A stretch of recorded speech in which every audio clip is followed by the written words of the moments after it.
Welcome back. This is Morning Live. Thank you so much for staying with us. Now, the Department of Higher Education and Training with the Human Sciences Research Council released a report on the state of skills demand and supply in South Africa. Now, while the discussion on the mismatch of skills between the skills available against what the market demands, it is hoped that this report, which is the first of its kind, will help inform the planning and provisioning of education and training, as well as to assist individuals in making appropriate career and educational choices. Now, Vijay Reddy, the Executive Director of Skills and Education, joins us now. A very good morning to you, Ma'am Reddy. Thank you so much for joining us. By who and why was the report commissioned? Good morning, and thank you very much for this opportunity to share the report. This report was commissioned by the Department of Higher Education and Training, and the key purpose of commissioning this report was for us to analyze what are the skills needed to grow our economy, and the results were then used by, or will be used by, Department of Higher Education and Training in order to plan what kind of skills, training programs, educational programs they would embark on in order to meet the needs of the economy. Give us a breakdown of the report briefly. Okay, it's a long report and a comprehensive report of 110 pages. And the three main findings from our report relate to, firstly, that we need to continue to invest in our education and skills development. If you look at South Africa, and the education and skills level of our population is lower than most other productive economies. We need to improve the quality and provisioning and success rates in schools, in TVET colleges, in universities. And in particular, we need to pay attention to science, engineering, and technology subjects, because these are the key areas in order to grow our economy. All right, so how far has the government gone insofar as facilitating placement of new entrants in the labour market through internships and scholarships, perhaps? Well, government has a number of programs, and this is different government departments that have programs in order to place people into, especially graduates, into programs. In our research, we didn't focus on that bit, but rather what we focused on was to say, when people qualify with tertiary qualifications, where do they work in the labour market? And we found that 50% of all those that are employed with degrees work in the public sector.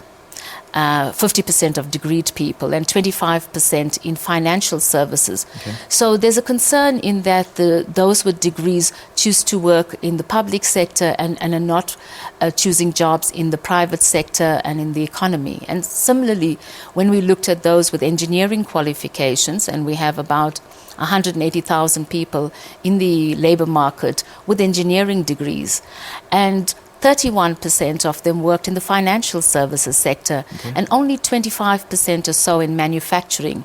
Now, of course, we want to grow the economy, and we would expect engineers and science qualified people to then take up jobs in the manufacturing sector, grow that sector, and perhaps there's a higher job creation, which could then lead to a decreased unemployment rates. Right. Now, African workers still remain underrepresented in key high-skill occupations.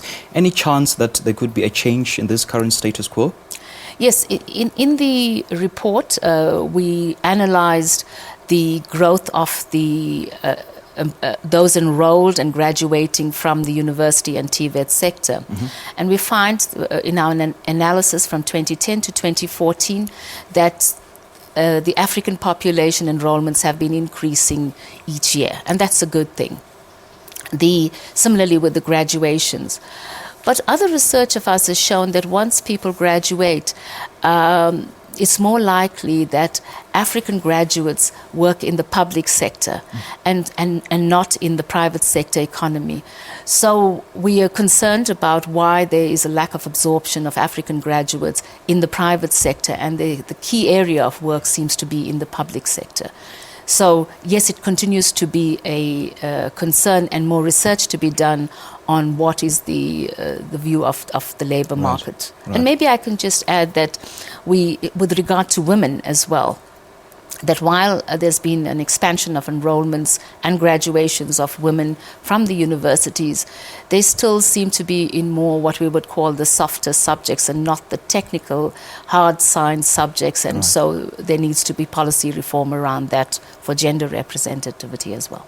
Impressive. Now, the country has set certain goals in accordance with its 2030 NDP targets. But looking at it realistically, would those goals and targets be met? Well, in terms of the university sector, they have targeted 1.6 million to be registered at universities. And at the moment, the enrollments is around 1.1 million. And we find that the key constraining factor is the output from the schooling system. And in order for us to improve our enrollments at university, we must ensure that we have a higher number of people that graduate with bachelor's passes and high mathematics from the schooling system. Okay. But we think it would get close to that kind of target for university enrollments. Okay. Now, Max Dupree, in his book A Rumour of Spring, said it'll take yet another 30 years to fix black education. In your view, what needs to be done to change this very negative trajectory? Well, yes, I mean, education change doesn't occur overnight. And we have undertaken studies and are very interested in what happens over trends. It's the trend that is important. If one looks from 1994 to now, in terms of basic education, there has been improvement, but the pace of change has not been as high and as fast as we would expect to do. Okay. I think that there's a number of programs by government, businesses, private sector, communities, and all of them need to continue, and we need to have that within our institutions of schools, universities and TVET colleges. All of them must continue to provide quality education, quality engagements with students.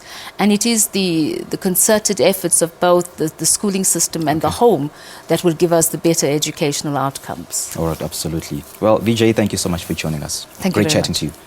That was Vijay Reddy. She's the Executive Director of Education at the HSRC, talking to us about the skills found in South Africa against what is needed by the industries.